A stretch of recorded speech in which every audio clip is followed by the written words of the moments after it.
La historia de la música es sumamente interesante, especialmente la vida de algunos grandes músicos como Wolfgang Amadeus Mozart, cuya vida extraordinaria como trágica fue atormentada por un talento que parecía sobrepasar las capacidades de cualquier ser humano. En la vida de Mozart hay momentos que seguirán siendo recordados por siempre. Sin embargo, hay una etapa que es particularmente interesante. Es esa época la cual toma prestada la película Amadeus de 1984 para crear una de las ficciones más interesantes que he visto. En 1781, después de romper su relación con el arzobispo de Salzburgo, su antiguo patrón, Mozart llegaría a Viena. Ahí buscó una mayor independencia y libertad artística, y se dedicó a dar conciertos, lecciones y componer obras por encargo. En 1782 se casó con Constance Weber, una cantante con la que tuvo 6 hijos, de los cuales solo 2 sobrevivieron. Mozart se instaló en varios apartamentos de la ciudad, pero solo se conserva uno de ellos, la Mozart House Viena, donde vivió entre 1784 y 1787, y compuso algunas de sus obras más famosas como El rapto en el Serrallo o las sinfonías de Linz y Praga. Mozart entabló amistad con otros músicos destacados como Joseph Haydn, a quien admiraba y dedicó una serie de cuartetos. También estudió la música de Bach y Handel e incorporó elementos del contrapunto barroco en sus composiciones. Su estilo musical se hizo más maduro, complejo y expresivo. Mozart compuso varias obras exitosas en Viena, como Las bodas de Fígaro, Don Giovanni o Così fan tutte, que reflejan su genio dramático y su dominio de la forma musical. También escribió música religiosa, como la Misa de la Coronación o el Ave Verum Corpus, y música instrumental como los conciertos para piano, los quintetos de cuerda o las últimas sinfonías. Sin embargo, Mozart también tuvo dificultades económicas y personales en Viena. Su popularidad cayó a finales de la década de 1780 y tuvo que pedir préstamos para mantener su nivel de vida. Su salud se deterioró por el exceso de trabajo y el estrés. Su padre murió en 1787, lo que le afectó profundamente. Su última ópera, La flauta mágica, fue un gran éxito, pero también le causó problemas con los masones a los que pertenecía. Mozart murió el 5 de diciembre de 1791, a los 35 años, víctima de una enfermedad desconocida. Su funeral tuvo lugar en la Catedral de San Esteban, pero fue enterrado en una fosa común en el cementerio de San Marx. Su tumba honorífica se encuentra en el cementerio central. Su legado musical es inmenso y ha influido en generaciones de compositores.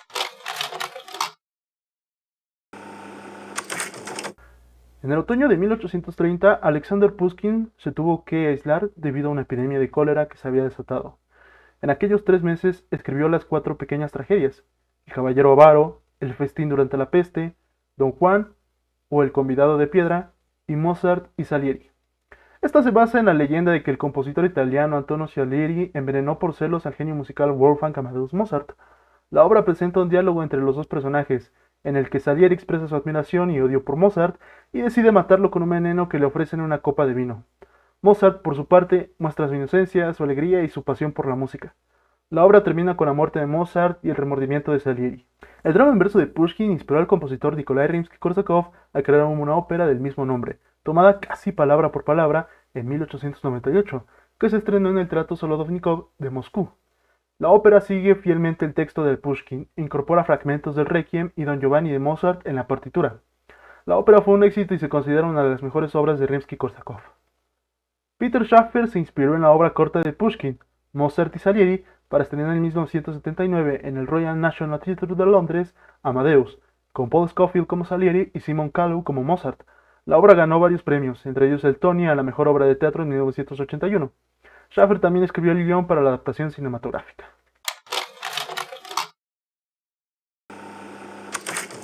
En 1984, Milos Forman estrenaría la película basada en la obra teatral de Peter Shaffer, la cual ganó 8 premios Oscars, entre ellos a la mejor película, mejor director, mejor guión adaptado, mejor actor y varios más.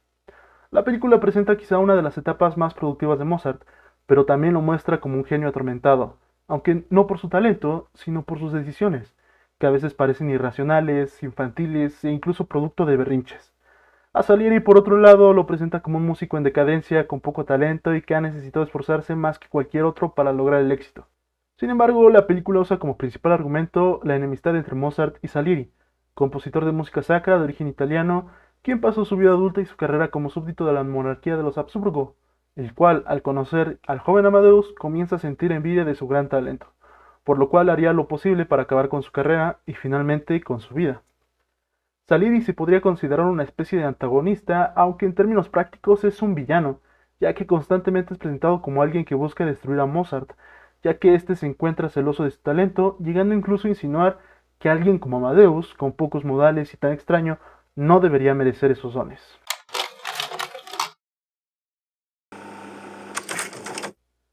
Me parece que este es el punto donde la película se vuelve mucho más interesante. Como he dicho, la película presenta a Salieri como un hombre obsesivo, con su trabajo, sus promesas y con Mozart. En los primeros minutos de la película, Salieri narra su vida, comenzando con su niñez en Italia, describiendo la atracción y fascinación que sentía por la música y cómo es que su padre no sentía atracción por ella. Comparaba a Mozart con un mono enostredo. Salieri entonces le pediría fervientemente a Dios que hiciera de él un gran compositor para celebrar su gloria a través de la música, ofreciendo su castidad, laboriosidad y profunda humildad. El relato de su niñez termina con Salieri aseverando que Dios le mandó una señal, un milagro, la muerte de su padre que le cambió la vida. Este es el principal punto que hace de esta una maravillosa ficción, ya que a partir de la muerte del padre Salieri, este podría estudiar música, lo cual lo llevaría a Viena, donde podría trabajar como músico de la corte para José II, contando además con fama gracias a su trabajo como compositor, director de orquesta y profesor. Una gran hazaña la cual terminaría atribuyendo a su talento, el cual al mismo tiempo se lo atribuía a Dios. Salieri tomó la muerte de su padre como una señal de que el mismo Dios había aceptado sus votos, razón por la cual se había convertido en un modelo de virtud, el cual les agradaba a todos, incluyéndose a sí mismo. Es aquí cuando conoce a Mozart, del cual decía era su ídolo. Sin embargo, al conocerlo en persona, la impresión que tenía de él cambiaría, describiéndolo como una criatura de mente sucia y risa nerviosa, que vivía en el piso revolcándose. Salieri después tendría la oportunidad de leer sus partituras y afirmaría que a través de esa música podía escuchar la voz del mismo Dios, llevándolo a preguntarse por qué lo escogería a él, a un niño obsceno como Mozart, como su instrumento. La película seguiría mostrando la relación entre ambos músicos y daría peculiar énfasis en cómo es que Salieri comienza a antagonizar a Mozart. Todo comenzaría después de que Salieri escribiera una marcha de bienvenida para Mozart, el cual podría tocarla de memoria para después ajustar una variación sobre esta. Quizá pueda ser visto como un signo de admiración de Mozart hacia Salieri, pero este lo entendería como una especie de agresión.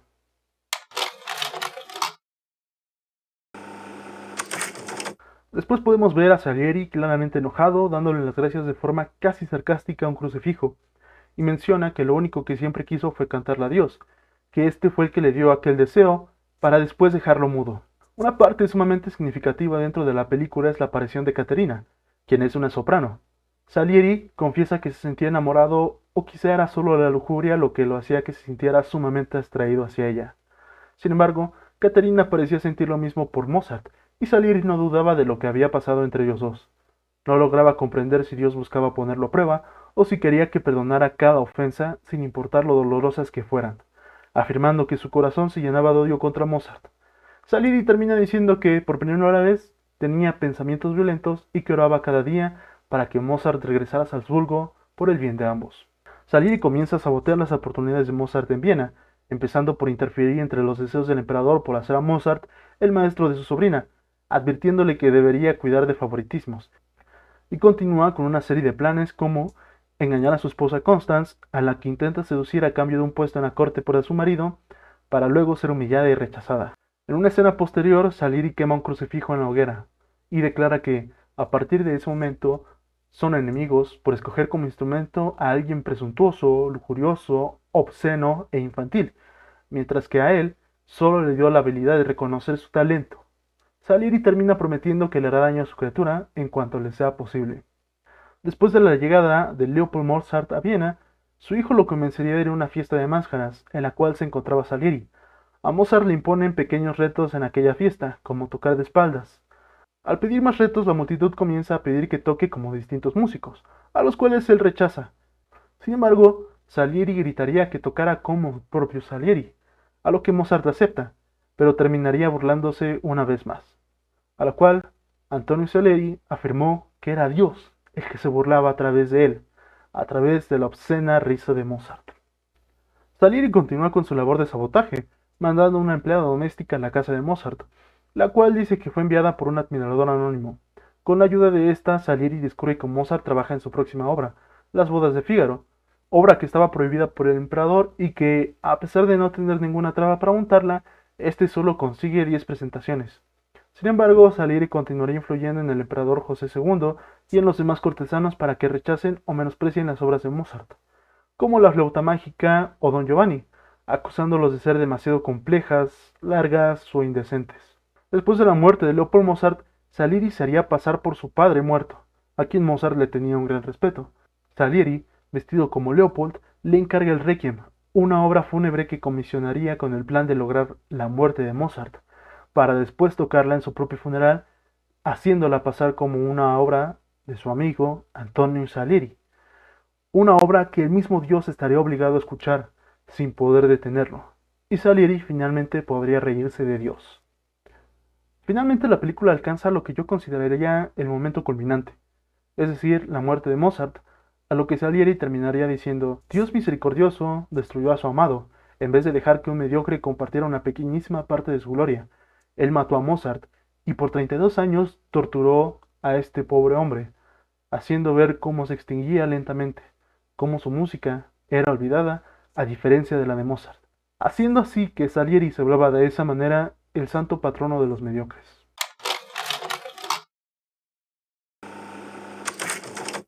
Se dice que Mozart recibió el encargo de componer una misa de difuntos por parte de un hombre desconocido, vestido de negro, que no le reveló su identidad ni el destinatario de la obra. Mozart, que estaba enfermo y obsesionado con la idea de su propia muerte, creyó que el hombre era un mensajero del destino y que el requiem era para su propio funeral. En realidad, el hombre misterioso era un enviado del conde de Falsbeck, un músico aficionado que quería hacer pasar el requiem como suyo en el servicio fúnebre de su esposa fallecida. Mozart no pudo terminar la obra antes de morir y su alumno Sussmayer la completó siguiendo sus indicaciones.